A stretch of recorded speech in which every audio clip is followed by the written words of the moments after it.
রোধের মান 5 ohm, 2 ohm মানে 2 ওহম এবং 15 ওহম। এদের সমান্তরাল সমবায়ে যুক্ত করলে তুল্য রোধ কত হবে তা নির্ণয় করো।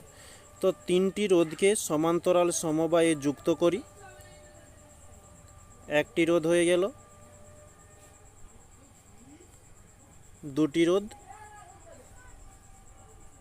এদিকে নেক্সট তিনটি রোধ। তাহলে প্রথম রোধটাকে ধরলাম 5 ওহম, দ্বিতীয়টাকে 2 ওহম, পরেরটা 15 ওহম, উপরেরটাকে আমরা R1, দ্বিতীয়টাকে R2 এবং তৃতীয়কে R3 ধরি। যেহেতু সমান্তরাল বলেছে তাহলে তার সমীকরণ কি হয়, 1/R/1/R1 plus 1/R2 plus 1/R3। ওকে, এখন R1 এর মান হচ্ছে 5 প্লাস R2 এর মান রয়েছে 2, R3 এর মান রয়েছে 15। এদের লসাগু করলে আমরা নিচে পেয়ে যাব 30। তো 5 6 30, 6 একে 6 প্লাস 2 ইন্টু 15।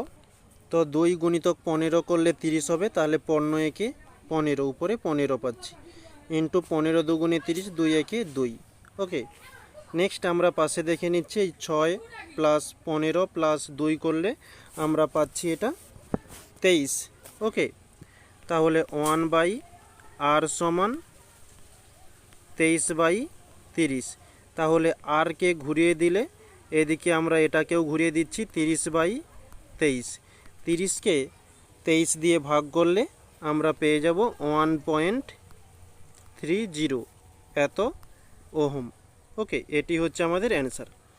নেক্সট ওর সঙ্গে বলছে কোন বাল্বে অত্যাধিক পারদজনিত দূষণ হয়ে থাকে, সেটা হচ্ছে CFL। ওকে।